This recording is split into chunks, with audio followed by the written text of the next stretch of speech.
Greetings and salutations, friends, and welcome back to Vraks, where Marshal Arnim Kagori has been procrastinating.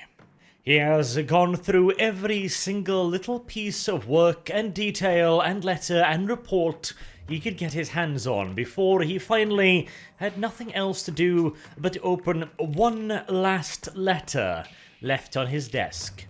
Adorned with the stylized A of the Adeptus Administratum, this single piece of paper was something the Marshal feared more than all the armies of the traitor Cardinal, for it was capable of doing more damage to his campaign than any horde of traitors had ever managed. For the merciless, cold calculations of the Adeptus Administratum were starting to show that perhaps the war on Vraks was simply not worth the investment. By the 88th Imperial Guard Siege Army's own estimates, they had inflicted something along the lines of 3 to 4 million casualties upon the Vraxian defenders. And originally, the apostate Cardinal's world of Vraks held a total of 8 million souls. By any normal estimate and rules of warfare, this would mean that the Cardinal's military forces would be standing at the absolute brink of annihilation, having used up virtually all eligible manpower of fighting age. However, this was not a normal war, and the apostate Cardinal had been reinforced by further Chaos worshippers. The real problem, of course, was not their numbers. At worst, the traitors had brought maybe 1 million men in all, and that was the most pessimistic of estimates.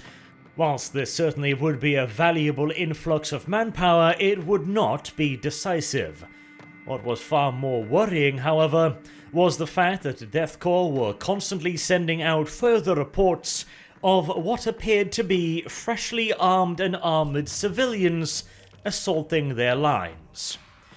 This meant that the heretics were no longer poor, misguided imperial citizens tricked by the apostate Cardinal.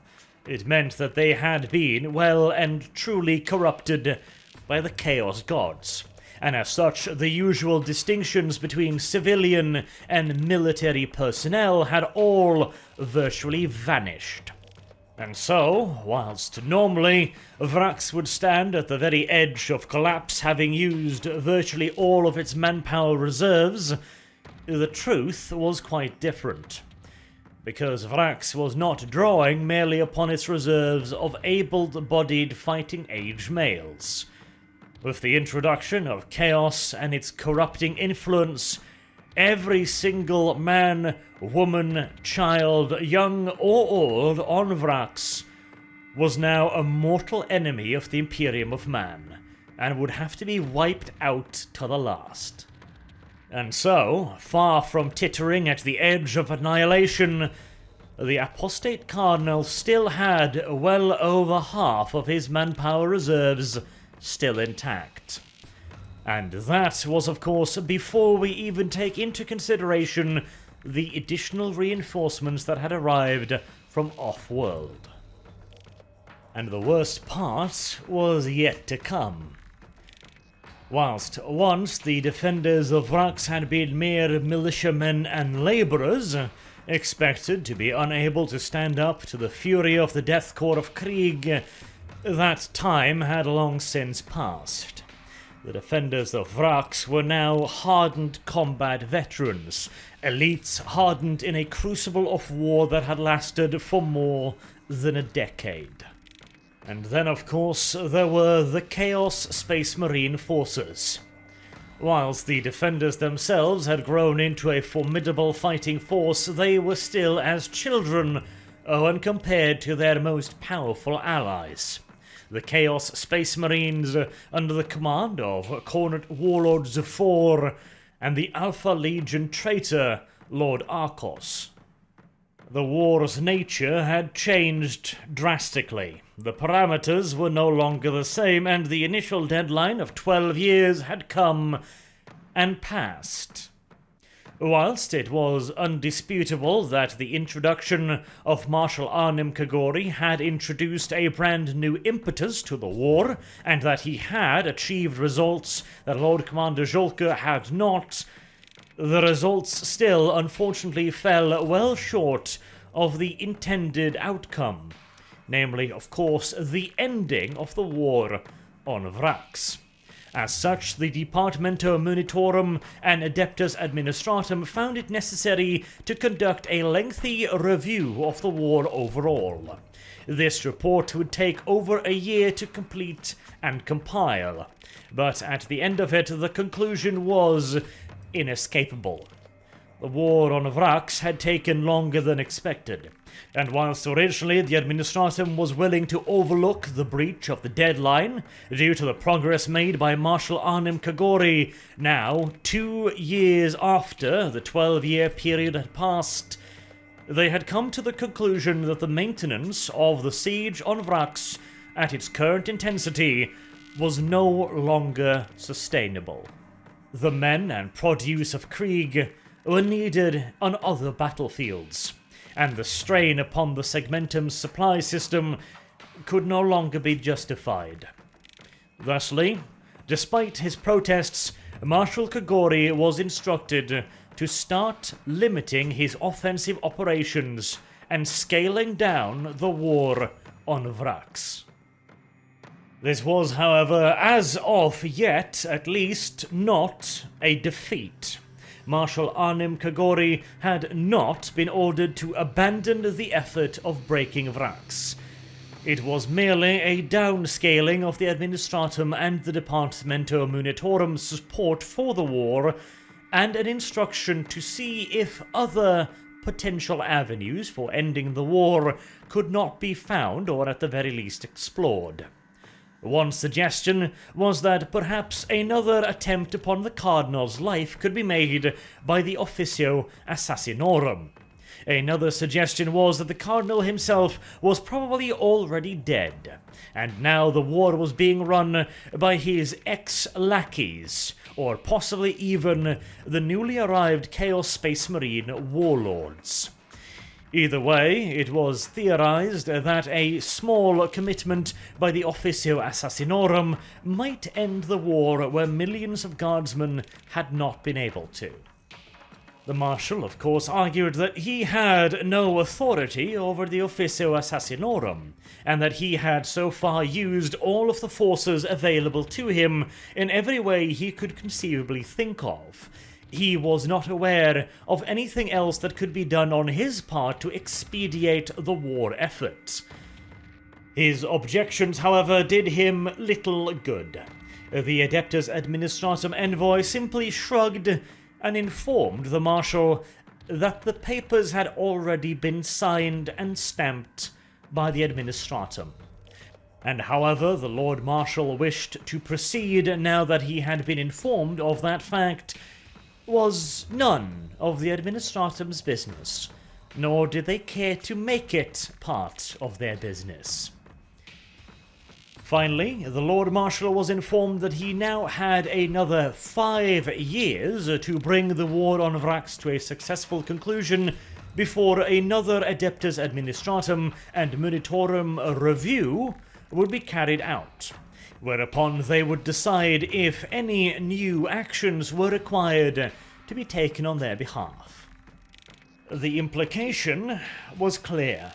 If Marshal Kagori could not bring the war to an end in another 5 years, then the Administratum would yet further reduce his access to men, supplies, and materiel, making a situation that was already starting to look frighteningly hopeless even worse. And so, the Administratum envoy turned on his heels and marched out of the Marshal's office, leaving behind a positively fuming Arnim Kagori. For all his initial success on the Vraxian battlefield, the true aftertaste of the poisoned chalice he had been handed was finally starting to set in. As the Adeptus Administratum, with but a pen stroke, inflicted upon the Marshal a greater loss than the traitors had managed in years. And there is no arguing with the Adeptus Administratum, and so Marshal Kagori would have to start looking for the alternative solutions that the Administratum was demanding, whilst also remaining suspiciously quiet as to what those solutions might be precisely. Fortunately, there was one alternative quite nearby. Marshal Kagori immediately began sending out delegates to various forces he hoped to enlist across the segmentum, and one of the first that he got in contact with was also a rather promising one. In the relatively nearby Cantus system, there was an Adeptus Astartes strike cruiser, the Arx Fidelis. It had just recently returned from a patrol sweep through the Phi Nebula, and was utilizing the Imperial Navy facilities in the sector to rearm and resupply. At this point in time, the Arx Fidelis was home to 100 battle brothers, led by Commander Aina of the 3rd Company of the Red Scorpions chapter. Under him, he had elements of the 3rd, 6th, and 8th Companies, along with a small formation of Terminator elites from the 1st Company. This formation had been engaged in anti-piracy activity against a force of Orc freebooters operating in the area. They had also recently located and destroyed an Orc pirate stronghold, and were now set to conduct several more operations against the pirates before they were finally at liberty to return back to their chapter fortress.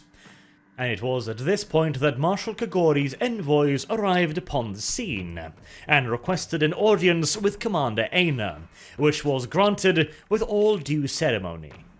The Marshal's envoys then briefed the Red Scorpion's commander on all of the peculiarities of the currently ongoing war.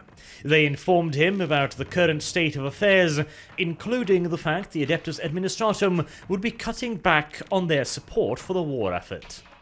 The envoys painted a bleak picture indeed of the Imperium's position upon the long-besieged world of Vraks, and it is clear that the commander of the Red Scorpions was somewhat hesitant and skeptical to whether or not he wanted to involve his battle brothers in this seemingly endless grinding conflict.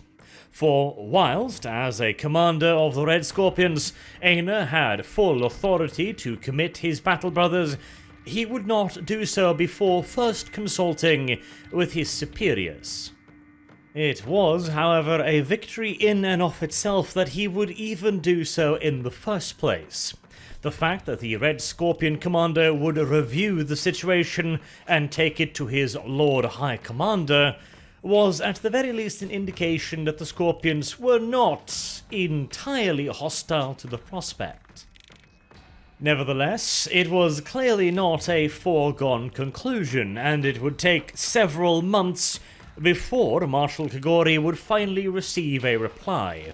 But when he did, it was, thank the God Emperor, a positive one.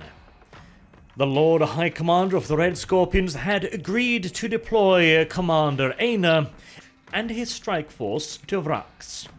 It did, however, come with a condition. No Red Scorpion was ever to be placed under the command of anyone but their own officers. This, however, wasn't even all that much of a request, really. The Adeptus Astartes are, by their very nature, beyond the authority of the Imperial Guard to command. And hell, it's not like this would even be the first completely independent formation to be operating in the Marshal's area of purview without taking any instructions or orders from him. The Titans of Legio Astorum were already doing whatever they wanted, whenever they wanted. So, at this point in time, if Marshal Kagori could gain access to a formation of super heavy infantry like the Adeptus Astartes, and the only price for that formation was that he couldn't directly give them orders, well, it seemed a small price to pay. And so, after a few more months of warp travel, the Arx Fidelis finally arrived in the Vraxian system, and coasted majestically to the planet itself, undisturbed by any things that may or may not be lurking in the system at the time. Upon the strike cruiser's arrival, the commanders of the Red Scorpion's force requested that they be given thorough briefings from Krieg personnel as to the precise situation on the planet at the time of their arrival.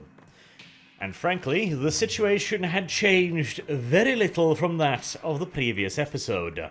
The Death Korps of Krieg had been kept busy by the Vraxian defenders' constant counterattacks upon their line calls.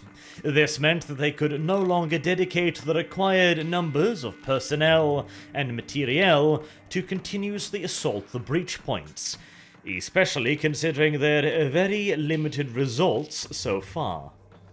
The stagnant situation did, however, not intimidate the Red Scorpions, who viewed it instead as a mere clarification and simplification of their duties on Vraks. The Red Scorpion officers had undoubtedly feared that they would be spread thin across the battle line, finding it necessary to launch multiple small-scale offensives to grab this or that piece of strategic terrain. Gain a hill here, knock out a bunker complex there, storm a fortress way over there. All important strategic objectives, don't get me wrong, but they were the kind of things that would eventually kill the enemy by 1,000 cuts. Low intensity, low risk, low reward operations. If they were to engage in such things, the Red Scorpions would be stuck on Vraks for a very, very long time indeed. With the breach point, however, things were made, so much more simple. All they needed was to take the breach. Granted, yes, it was one of the most heavily defended and fortified areas on the entire planet at this point, but that was not considered to be all too much in the way of a problem. If the Adeptus Astartes only had to overcome impossible odds once for a decisive advantage, they would happily do so. It was, at the very least, a far better option than having to overcome impossible odds a dozen times over, all for minuscule gains. And so the Red Scorpion's officers retreated back to their strike cruiser to plan how to best execute their assault upon the breach. For whilst they were grateful for the clarity of purpose that it brought them, they were under no illusions that taking it would be damn difficult. The breach had resisted several large-scale attempts by the Death Korps of Krieg to take it, and those attempts had even been supported by the Titans of Legio Astorum. The breach point was by no means a soft target, but the Red Scorpions had access to something that neither the Death Korps or even the God Machines could boast.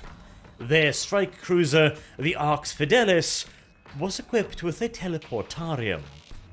And this ancient, barely understood mechanical marvel would allow the Red Scorpions to avoid plodding their happy little power-armored asses all the way up to the walls, whilst continuously being fired at by the wall defences.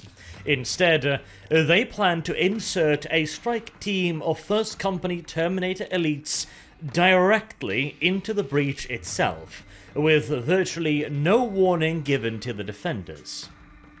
The plan was dubbed the Execution Plays, and would be carried out in 4 phases, the first of which called for the insertion of an assault team directly into the breach via Thunderhawk transport. The transport would roar down from low orbit, initiating a steep dive directly towards the breach, pulling up at the last second whilst disgorging its small squad of assault marines, who would slow their terminal velocity descent by using jump packs. Relying on complete surprise along with the shock and awe of their arrival, they would buy just enough time to place down a teleportation homer. This device was almost as ancient as the teleportarium itself, and it, when placed, would rapidly begin scanning the surrounding terrain and uploading that data to the strike cruiser in real time. This would allow the teleportarum to place the Terminators with pinpoint precision on the ground without risking unfortunate mishaps like, for example, teleporting half of a Terminator brother inside of a particularly large chunk of masonry, which would lead to some rather lethal consequences for the poor battle brother. And with the safe arrival of the Terminator elites guaranteed by the teleportation beacon, the Terminators could then enter the fray in the second phase of the operation, where Commander Aina and Codisir Yaek would personally lead the First Company's veterans into battle. The hulking Red Scorpion Space Marines, clad in tactical dreadnought armor, would then immediately set about cleansing the breach of any and all immediate resistance. And whilst that was going on, they would also dispatch a message to a Red Scorpion's armored spearhead that will have been transported down to the planet previously, under the cover of darkness. Upon receiving the message, this armored formation would rush forward as swiftly as possible, gunning their overcharged engines to close the distance with the breach whilst the enemy was still reeling from the sudden appearance of the Terminators. And upon reaching the breach, the Red Scorpion's rhinos would disgorge their own complement of tactical marines, who would then rapidly rush up the breach in huge, superhuman power-armoured strides and dig in alongside the First Company veterans. The Red Scorpions would then repulse any and all immediate Vraxian counterattacks, and once they felt confident in their ability to hold the breach, they would call in the 88th Army's 11th Assault Corps, along with the Titans of Religio Astorum. These would then swiftly move up and take over command of the breach from the Red Scorpions, who would then withdraw and return to orbit. The 11th Assault Corps and the Titans would then initiate the fourth and final phase of operations, where they would pour through the breach and begin to expand upon it. The plan sounded simple enough. First, a rapid insertion of a forward team, followed by the arrival of the Terminator elites, followed shortly thereafter by a rush of armoured elements across the lines towards the breach, which would hold it against the Vraxian counterattack, and then finally the arrival of the 11th Assault Corps and the Titans of Religio Astorum. It would, however, require perfect precision and coordination between the various elements. Since most of the plan was up to the Astartes forces, this was not considered a problem. In fact, this level of coordination and timing was considered to be a given whenever the God Emperor's finest warriors were involved. On his part, Marshal Kagori had no misgivings whatsoever about the plan presented to him by Commander Aina, and promised that the 11th Assault Corps would stand ready to support Strike Force Aina in any way that they required. The Titans of Legio Astorum would also stand ready to support their most honourable brothers in the Adeptus Astartes, High Princeps Drauka himself not only agreeing to the plan, but also vowing to lead his own Reaver-class Titan, the Praetorian, in support of the strike group. The operation was set to begin on 98-26 Millennia 41, with Commander Aina spending a full day in preparation for it, in prayer, kneeling before the Emperor's altar aboard the strike cruiser. He had already organized the various officers who would be in charge of the operation. The leader of the assault troops that were to deploy ahead of the Terminators into the breach would be Sergeant Cullen of the 8th Company. The commander in charge of the armoured spearhead that was to rush to the aid of his Terminator elites was veteran Sergeant Zir of the 6th Company. And leading the Terminators themselves, of course, would be Commander Aina himself, assisted directly by Codisir Yaek. The strike force would also be joined by 3 of the chapter's most venerable members, the Dreadnoughts, ex-chaplain Nair, and the venerable brothers Razasa and Daeris. And finally, as pretty much the last to know, the human captain of the strike cruiser Arx Fidelis was informed of his role in all of this. He would command the strike cruiser in a rapid sweep towards the Vraxian citadel, enduring the fire of its many laser defense batteries for long enough to dispatch the Thunderhawk transport, and also the Terminator elites themselves, who would be operating out of the teleportarium. As soon as this was done, the strike cruiser was to make all speed out of range of the Vraxian defense lasers. It was a risk, certainly, but a calculated one. The Arx Fidelis was an ancient and venerable vessel, with powerful void shields and hundreds of meters of solid armor.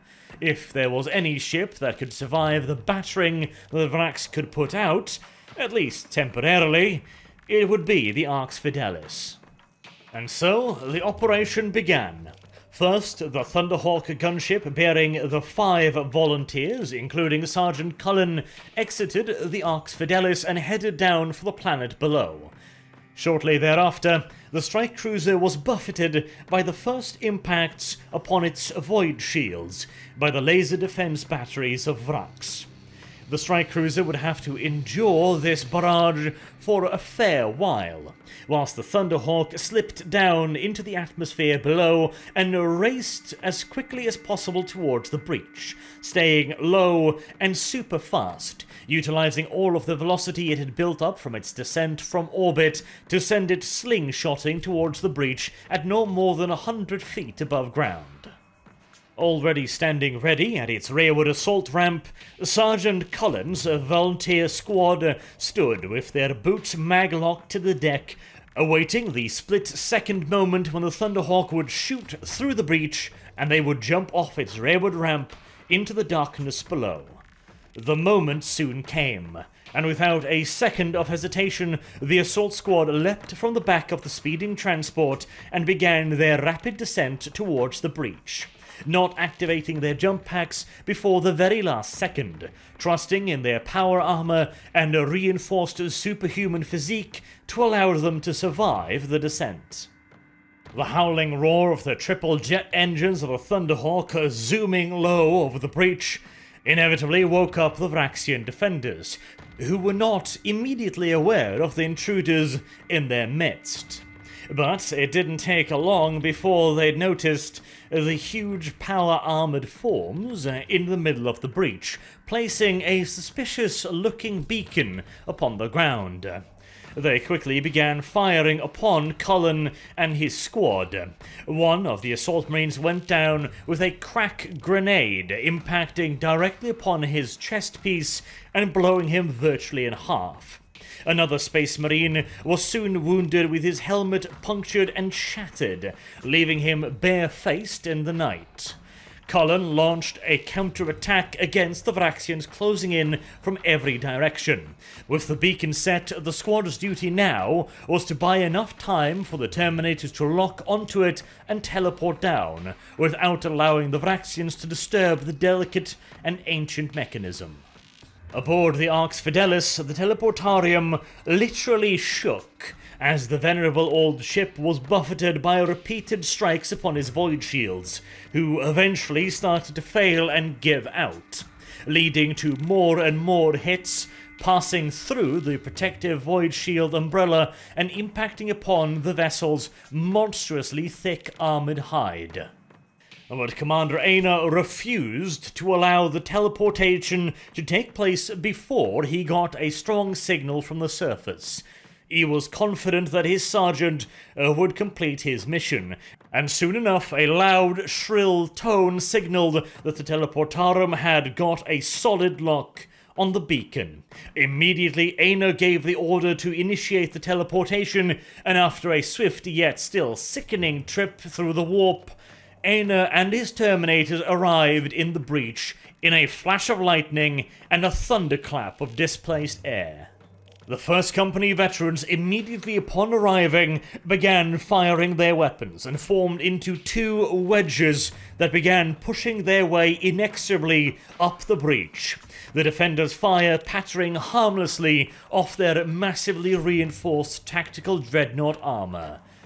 Most of the Terminators were armed with their standard equipment, Power Fist and Storm Bolters, But some had been equipped with storm shields, thunder hammers, and lightning claws to cut a swathe through the defenders, who were now confused and unaware of exactly what it was they were fighting.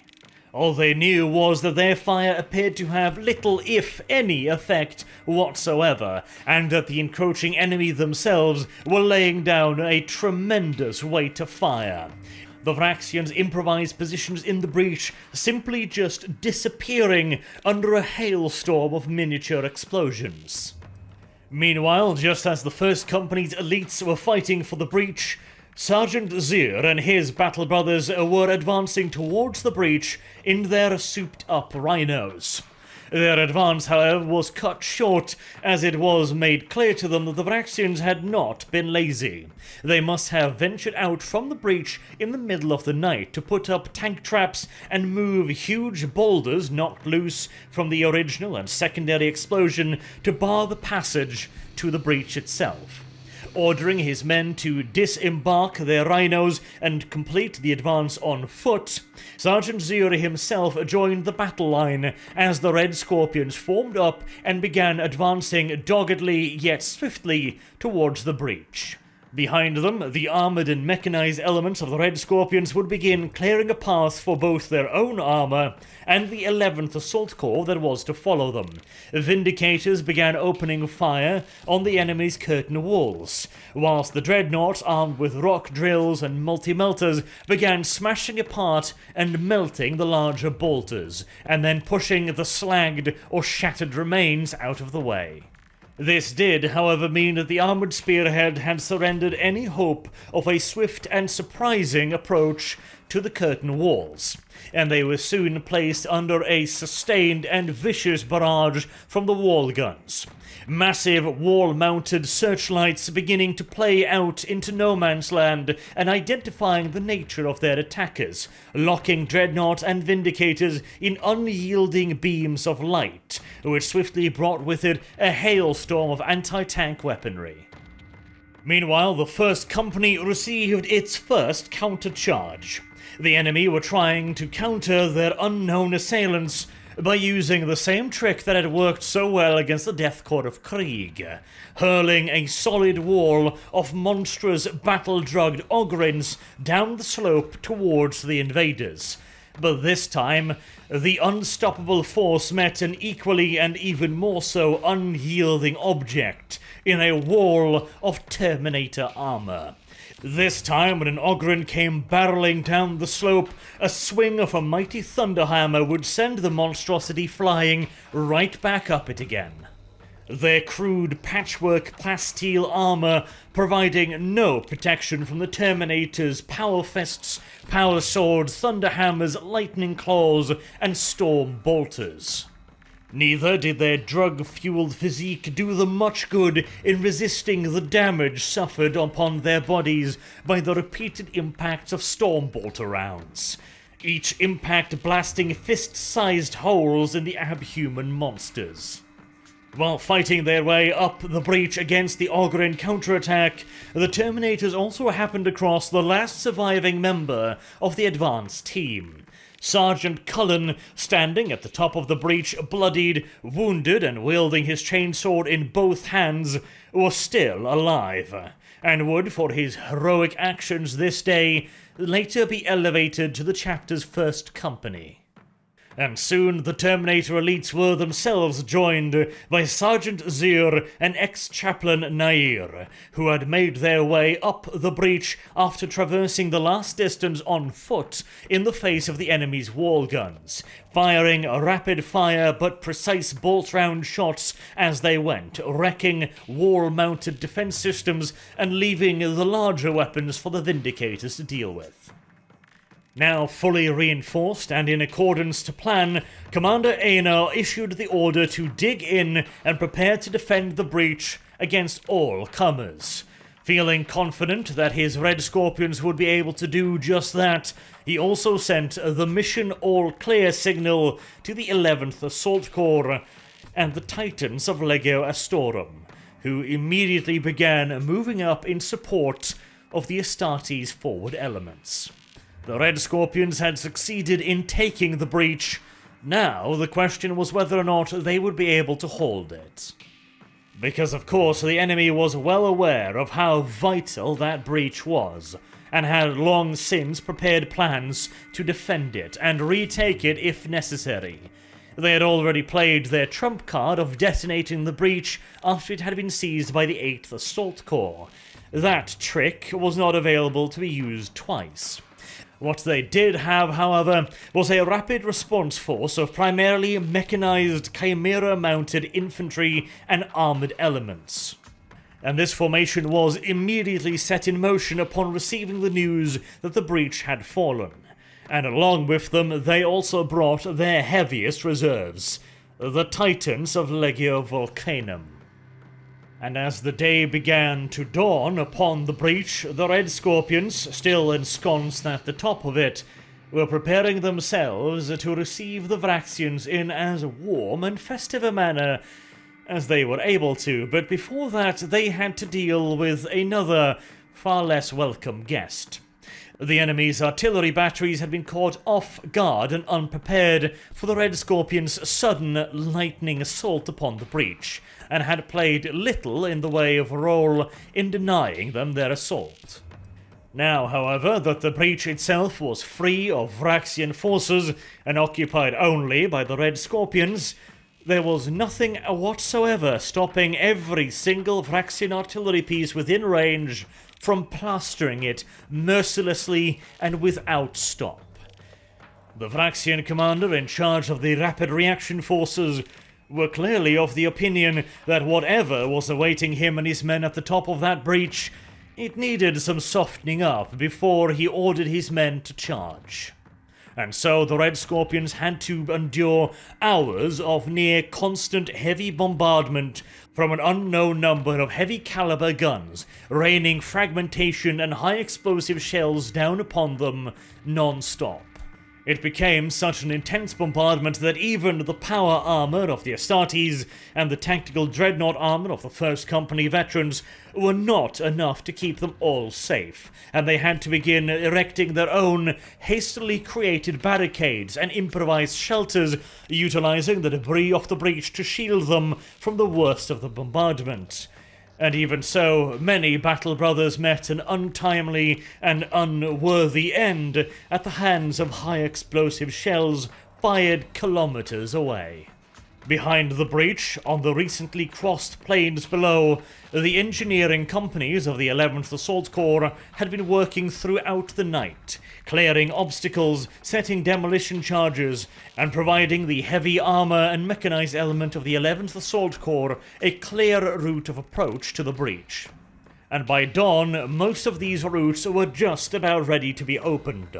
Additionally, both light and heavy support artillery pieces had been brought up during the night, emplaced, supplied, and made ready for immediate action the next day.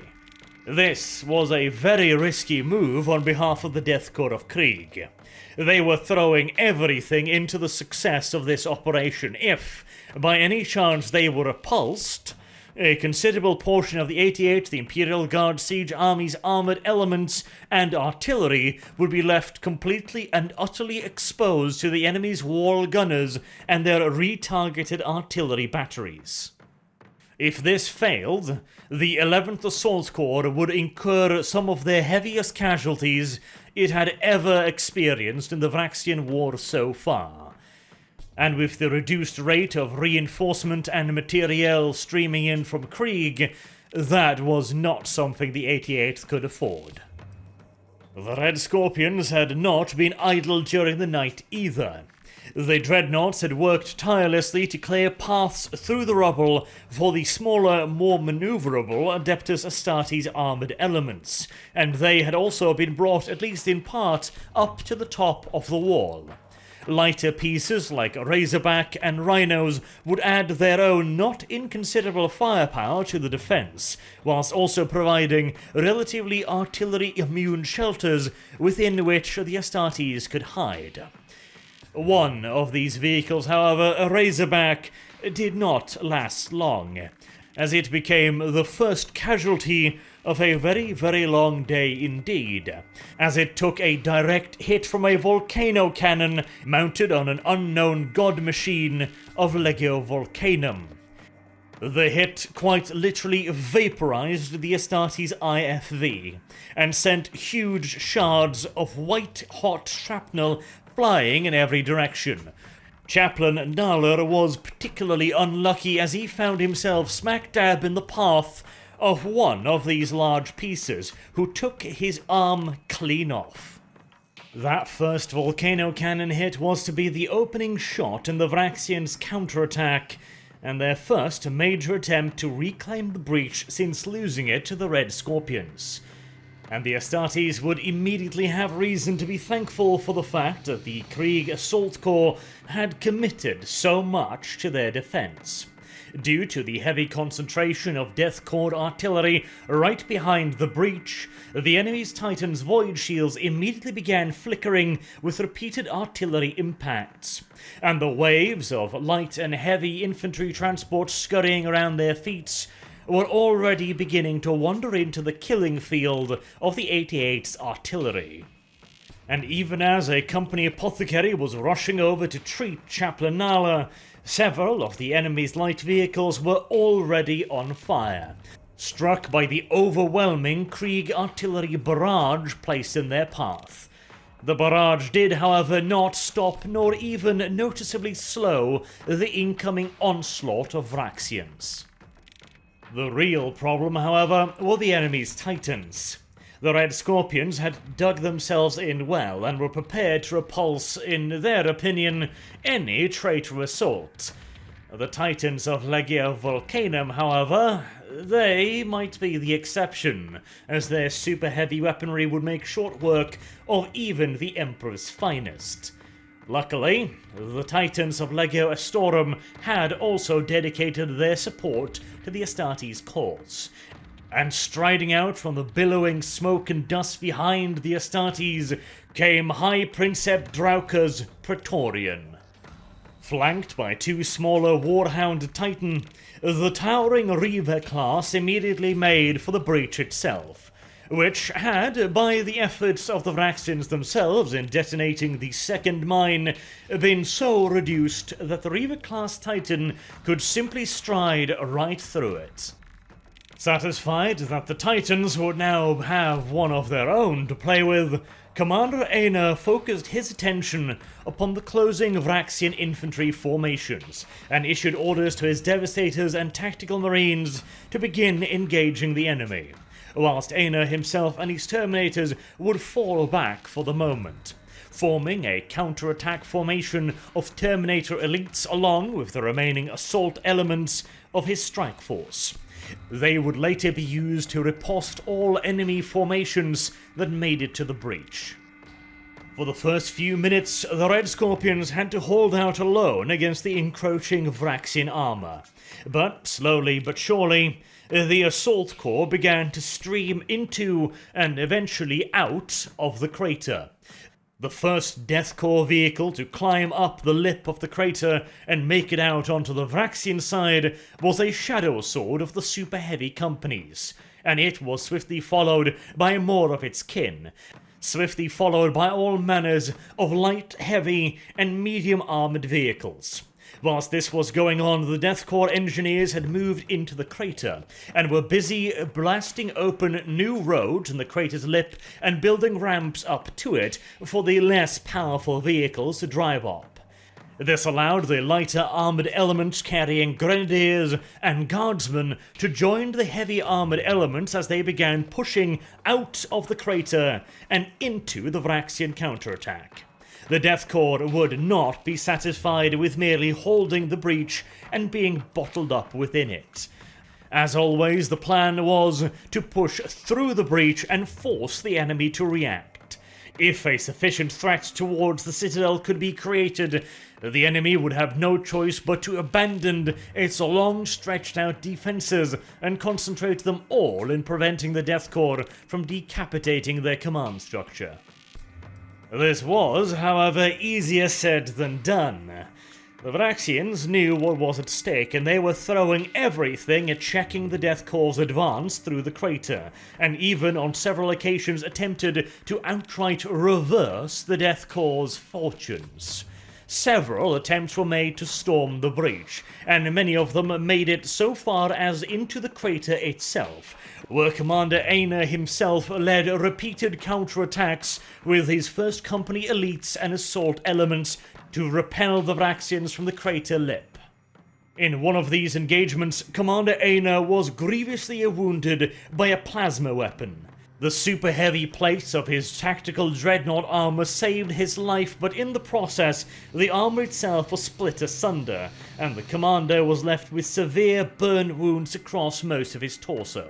And despite his grievous injuries and barely clinging on to consciousness, the commander was still issuing orders as he was quite literally dragged from the field by apothecaries. After this, command of the Red Scorpion Strike Force fell to Veteran Sergeant Zir, who continued to lead the Red Scorpions throughout the day as the Death Korps' 11th Assault Corps continued to pour yet further forces into and out of the crater.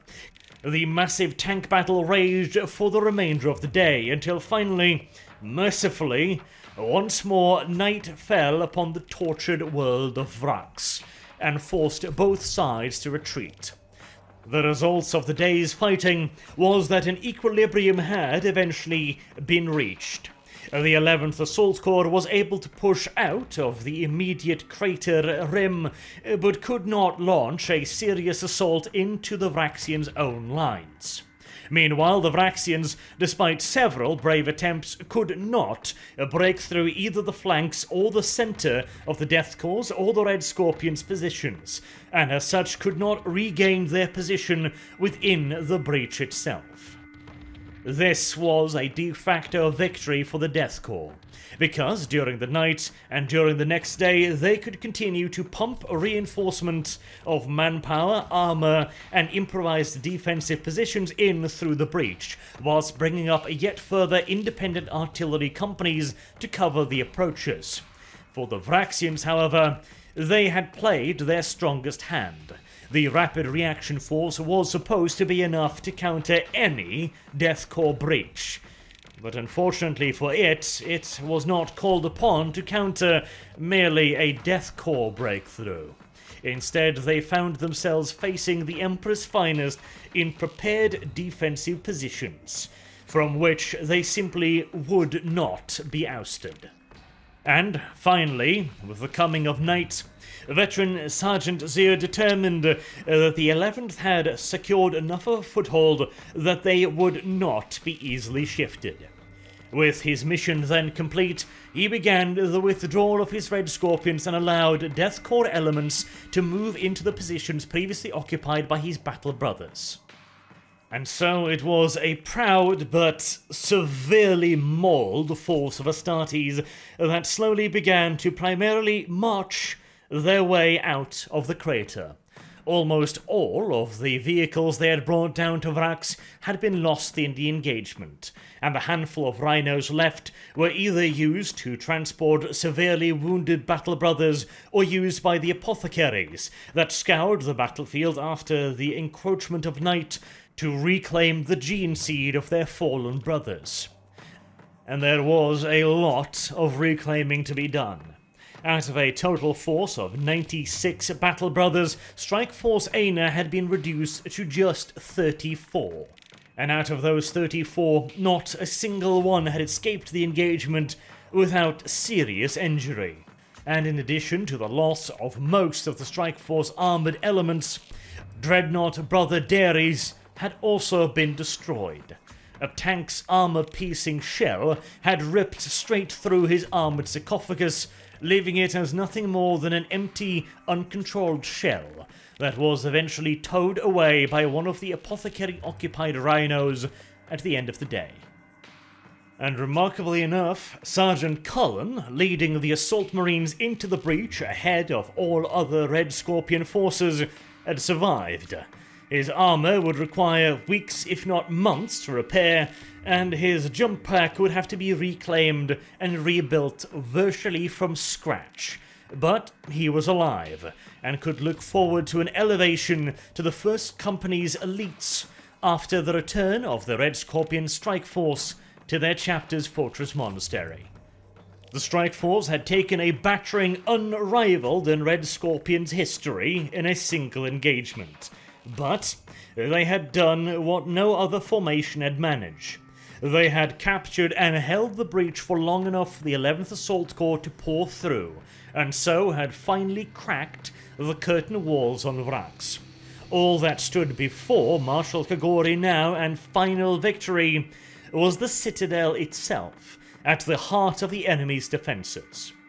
Whether or not it could be seized swiftly, however, that will have to be a question for another day. Regardless of what happens next, though, the situation on Vraks was about to change dramatically. Until then, I have been Arch. Thank you all very much for watching, and I hope to see you all again soon. Until then, have a good day.